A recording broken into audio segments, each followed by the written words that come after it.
kami ini yang awam bagaimana? Kan nggak tahu mana yang benar mana yang salah. Ketika demikian, kami taunya awal-awal dia tuh bagus dalam dakwah. Triknya kata para ulama, kamu tinggal lihat kira-kira orang ini yang benar atau enggak, lihat daripada ilfahnya. Apa ilfah? Teman yang selalu duduk nempel dekat sama dia. Siapa sih teman-teman dekat dia? Siapa sih orang-orang yang selalu majlis bareng sama dia? Dari situ kita akan tahu, oh ini sebenarnya ahlul bidah, ini cuma menyusup ke barisan ahlus sunnah.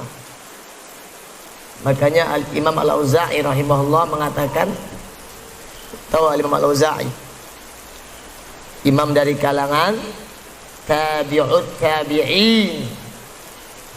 Beliau pernah mengatakan, man satara 'anna bid'atahu lam tukhfi 'alaina ilfatuhu.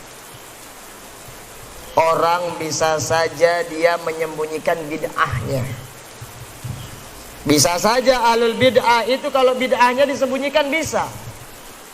Bisa saja orang menyembunyikan bid'ahnya, tapi ingat, yang ahlul bid'ah nggak mungkin bisa menyembunyikan adalah ilfahnya. Teman dekatnya siapa? Siapa yang selalu bermajlis dengan dia? Siapa yang ngisi bareng dengan dia?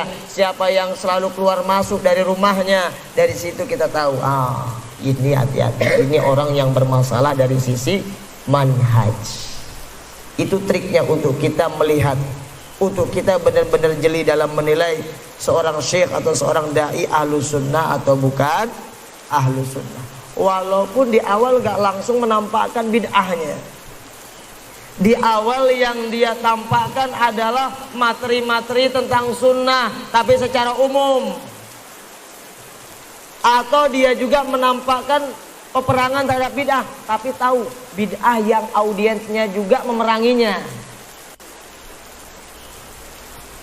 Jadi dibuat orang itu bagaimana simpatik dulu sama dia. Sudah kira-kira umat bisa ditipu, baru. Makanya dalam permasalahan ilfah, teman dekat, ini dalam manhaj ahlus sunnah bukan dianggap enteng.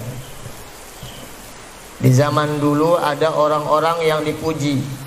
Di zaman salaf, oh si fulan ahlus sunnah, si fulan ahlus sunnah. Ditanya teman dekatnya, siapa teman dekatnya? Ilfahnya siapa? Orang-orang Qadariyah, idzan huwa qadari. Zaman dulu dicap demikian. Oh kalau gitu bukan ahlus sunnah, dia juga adalah orang Qadariyah. Karena perkara teman dekat ini perkara yang pasti bisa merusak. Hukum asalnya demikian. Karena sebelumnya kita sudah bahas ya, bagaimana sabda Rasulullah sallallahu alaihi wasallam, seseorang itu tergantung kepada agama teman dekatnya. Siapa yang hafal? Ubaidah, hafal gak hadisnya? Al-mar'u ala dini khalili fal yanzur ahadukum man yukhalil. Ini bimbingan Nabi. Seseorang itu tergantung kepada agama teman dekatnya, maka hendaknya lah dia memperhatikan siapa teman dekatnya. Paham ini? Jadi bukan perkara remeh. Kalau ada orang hobi bermajlis atau duduk-duduk bersama dengan ahlul bid'ah,